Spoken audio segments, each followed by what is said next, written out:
Bismillahirrahmanirrahim. Assalamualaikum warahmatullahi wabarakatuh. Selamat pagi, selamat menjalankan aktivitas untuk kita semua. Perkenalkan, nama saya Eko Setiawan dari Manajemen A semester 2, ya, dari Fakultas SDE Cendekia Karya Utama Semarang. Di sini saya akan menyampaikan ya, tugas dari UAS Manajemen Logistik.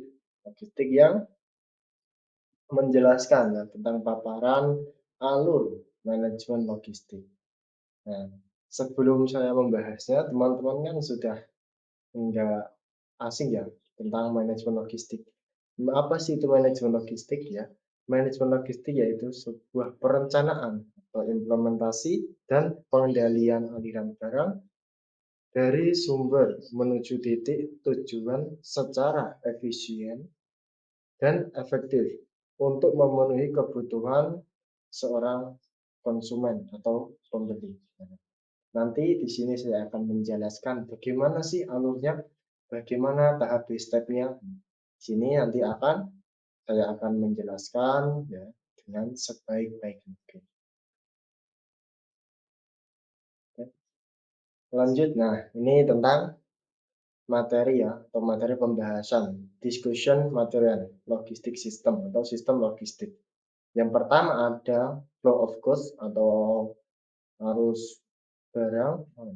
Yang kedua ada flow of inquiry dan return goods yaitu aliran penyelidikan atau return pengembalian barang.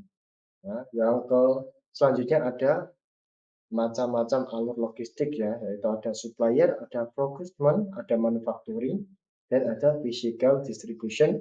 Yang kelima ada customer. Ya, yang keenam ada ya saja ada flow of information. Yang terakhir ada flow of financial atau cost charges. Nah, ini untuk setelah yang pertama ada flow of goods atau dalam bahasa Indonesianya yaitu arus barang. Apa sih itu arus barang? Teman-teman, yaitu arus barang yaitu berpindahnya barang sebagai hasil dari bahan yang belum diproduksi atau bahan mentah ke dalam barang yang akan diproses menjadi barang siap konsumsi.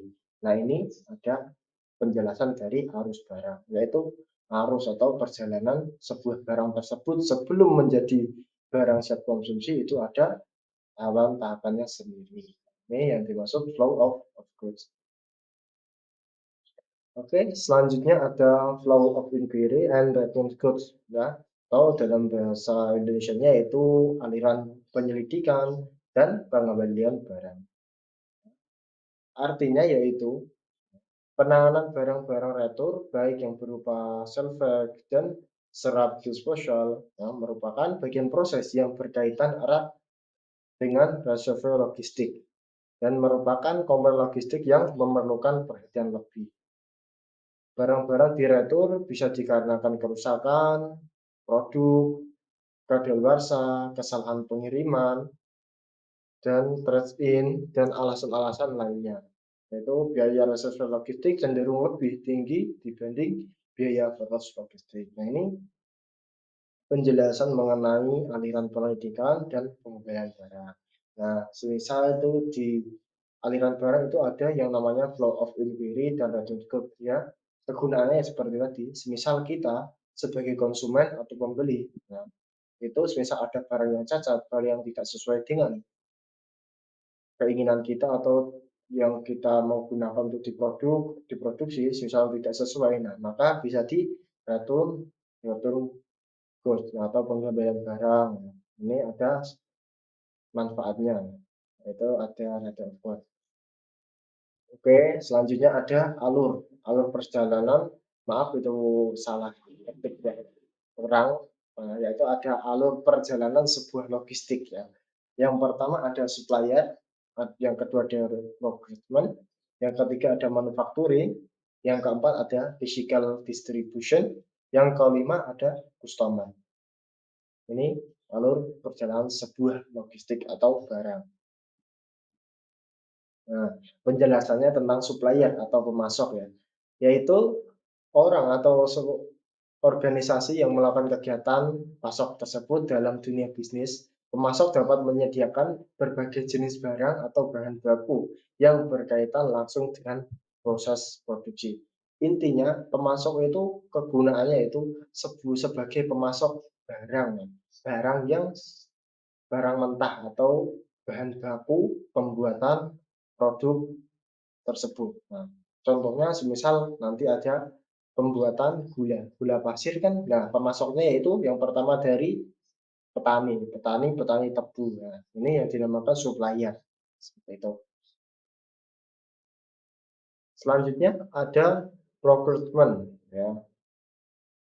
Procurement adalah satu kegiatan strategis yang dilakukan bagian khusus untuk menganalisa kebutuhan perusahaan, membuat permintaan pembelian, melakukan evaluasi pada pihak penyedia barang, menentukan pihak yang paling tepat melakukan pemesanan, hingga pada tahap akhir pencatatan aktivitas yang sudah dilakukan. Intinya kegunaan procurement ialah ya, sebelum kita apa membeli barang, nah tugasnya procurement ini ya terjun ke lapangan atau terjun ke supplier, melihat dulu apakah stok yang mau dipesan itu ada apa sudah tidak ada. Nah, kegunaannya digunakan semisal ada hmm, semisal ada pembelian dari perusahaan. Nah, ini kegunaan procurement ya seperti ini, mengecek barang ke supplier atau pemasok. Semisal ada nanti kita menghubungi atasan langsung disiapkan barangnya. Selanjutnya ada manufacturing. Untuk manufaktur yaitu proses pengubahan bahan baku, komponen atau bagian-bagiannya dalam kata lain parts menjadi bahan jadi yang memenuhi harapan atau spesifikasi pelanggan. Nah, manufacturing ini teman-teman yaitu berkumpulnya suatu bahan mentah yang akan diolah menjadi bahan yang lebih banyak lagi. Intinya semisal tadi contohnya ada dari supplier dari petani tebu. Nah, petani tebu kan tidak semena-mena dari satu kota ya. Kemungkinan bisa dari kota lainnya, contohnya dari kota Jepara. Nah, itu bisa diambil lagi dari kota pegunungan. Nah, kota di daerah Muria. Nah, ini kan bisa berbeda tempat. Nah, ini nanti berkumpul menjadi satu di manufaktur ini yang akan diproses menjadi bahan yang lebih apa menjadi bahan pokok yang lebih banyak lagi, ya lebih besar. Nah, ini manufacturing kebiasaan adalah memproses bahan baku, bahan mentah menjadi bahan siap pakai. Ya. Contohnya dari bahan mentah tadi kan tebu. Nah, diproses, dimanufacturing menjadi sari-sari tebu yang diproses menjadi gula. Nah, nanti sudah jadi diproses akan dibawa ke step selanjutnya, yaitu tentang distribusi fisik atau physical distribution. Nah, ini ada di slide selanjutnya, penjelasan slide selanjutnya. Nah, nah ini tentang distribusi fisik atau physical distribution. Nah, tadi saya sudah menjelaskan, yaitu proses yang saling terkait dan terlihat dalam proses penyampaian atau penyaluran barang dan jasa dari point of origin ke point of consumption guna memenuhi kebutuhan pelanggan secara menguntungkan. Nah, ini kegunaan physical distribution adalah mengangkut barang yang sudah jadi kita untuk mengirim dari ke tempat-tempat yang sudah dijangkau. Semisal dari kota yang memproduksi dari kota Pati ya, nanti kan sudah barang kan sudah jadi, nanti diangkut oleh physical distribution ini ke kota Semarang atau kota kota Demak atau kota Magelang, nah, di supermarket atau di perusahaan yang sudah bekerja sama dengan PT gula tersebut. Nah, agar bisa menjangkau keseluruhan para konsumen, para pembeli. Nah, itu kegunaan dari physical distribution atau pengangkut bahan atau pengangkut bahan pokok tersebut. Nah, selanjutnya ada customer ya, customer atau pelanggan. Artinya dalam teman-teman sudah tahu kan pelanggan itu siapa ya. Ya, saya akan menjelaskannya juga. Pelanggan yaitu orang-orang yang kegiatannya membeli dan menggunakan suatu produk, baik barang maupun jasa, secara terus-menerus. Pelanggan atau pemakai suatu produk atau orang-orang yang berhubungan secara langsung maupun tidak langsung dengan perusahaan-perusahaan bisnis. Nah, ini kegunaannya customer ya atau pelanggan. Itu menggunakan barang yang dibuat oleh perusahaan-perusahaan tersebut. Nah, ini yang menggunakan kita atau pelanggan seperti kita kita ini ya. Ini penggunaan barang yang didistribusi oleh perusahaan-perusahaan.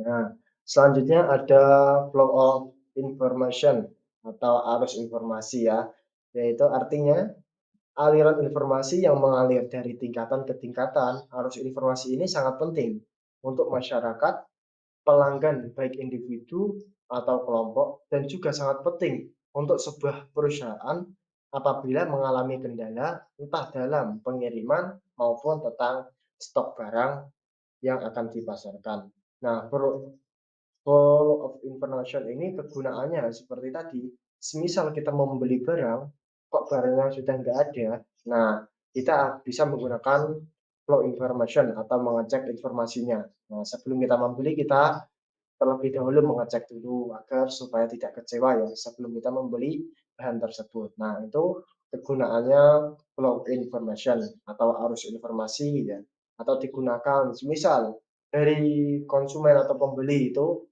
merasa kecewa. Nah, kita bisa menghubungi dari pihak perusahaan atau dari yang bertugas. Nah, semisal ada barang cacat, nah kita bisa memberi usulan atau memberi usulan atau komplain ya. Itu kegunaan dari informasi. Nah, ada arus informasinya. Selanjutnya ada flow of finances atau cost atau charges yaitu arus keuangan, biaya atau tagihan ya. Artinya perputaran biaya dengan fungsi proses produksi, produk akhir dan sasaran operasi yang lain. Dengan pengenalan langsung atas barang atau jasa yang dipilih atau dalam hal biaya tak langsung dengan segala macam alokasi yang didasarkan pada penentuan harga, persetujuan administrasi, atau ketentuan pasti lainnya. Pentingnya suatu konsep perputaran atau killing konsep yang misalnya dimulai dari rencana dan diakhiri dengan uang. Nah, ini arus keuangan tersebut itu gunanya untuk saling berputar ya. Nah, perusahaan membutuhkan uang, customer membutuhkan barang. Nah, ini perputaran barang, perputaran tersebut ini saling memutar, saling membutuhkan. Nah, ini yang dinamakan arus keuangan ya. Dari perusahaan ke bawah, nah dijadikan barang, barang tersebut dijual ke konsumen menyeluruh. Nah, itu uang atau biayanya berputar dan akan kembali lagi ke perusahaan, akan dilipat gandakan. Nah, seperti itu namanya arus keuangan ya atau biaya atau tagihan. Oke, untuk penjelasan saya seperti ini. Apabila ada kurangnya, saya mohon maaf sebesar-besarnya. Selanjutnya ada contohnya ya. Contohnya seperti, nah tadi sudah saya menjelaskan dari pembuatan gula pasir. Yang pertama dari pemasok atau supplier dibuat, diperjalankan ke manufacturing atau yang sudah dicek terlebih dahulu oleh seorang hmm, yang sudah dicek terlebih dahulu dan akan dikirimkan ke manufacturing. Dan sudah ditimbang, yang pertama ada timbangan tebu dan implementation pabrik ya. Gunanya sebelum ditimbang tebu, tebu lebih dahulu masuk selektor untuk penyeleksi tebu yang layak digiling dan tidak layak sesuai ketentuan perusahaan ya. Yang kedua ada selanjutnya ada stasiun gilingan. Stasiun gilingan ini bertujuan memisahkan ya antara nira mentah sebanyak dari bahan batang tebu dengan menyebabkan kehilangan kadar gula serendah-rendahnya dalam ampas. Nah, itu pemisahan antara ampas tebu ke sari-sari tebu tersebut. Nah, yang ketiga ada stasiun pemurnian nira ya, atau tujuan pemurnian nira adalah menghilangkan kotoran dengan menghindari kerusakan sukrosa yang sekeliling.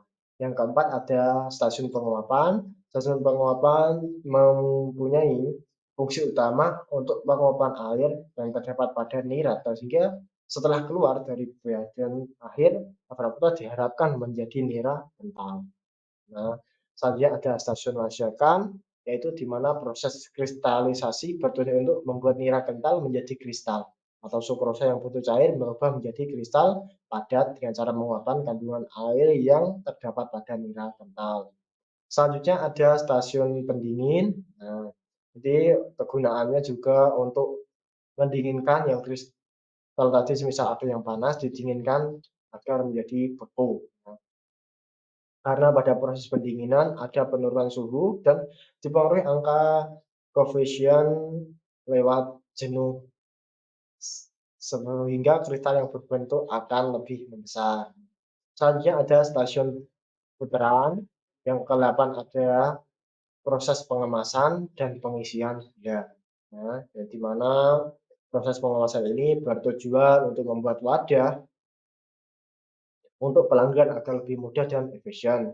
Yang ke-9, barang siap didistribusikan ke tempat penjualan atau ke pelosok daerah agar barang bisa digunakan. Ini saya memberi contoh ya dari perusahaan manakah atau apa sih contohnya dari penjelasan saya ini. Ini saya sudah menjelaskan. Nah, selanjutnya ada foto-fotonya ya. Yang pertama dari pemanen atau dari supplier diangkat lagi ke procurement, diangkat lagi ke manufacturing atau yang memproses dari berkumpulnya suatu tebu tersebut menjadi satu yang akan diproses menjadi lebih banyak. Nah, yang ketiga ada distribution ya, DC atau pengiriman. Nah, ini sudah dikirim. Yang ke selanjutnya ada pengiriman yang sudah menjadi bahan yang sudah siap pakai dan sudah siap dikirimkan ke pelosok-pelosok manapun agar barang bisa dijangkau lebih luas. Oke, terima kasih. Sekian dari presentasi dari saya. Bila ada kurangnya, saya mohon maaf sebesar-besarnya. Wassalamualaikum warahmatullahi wabarakatuh.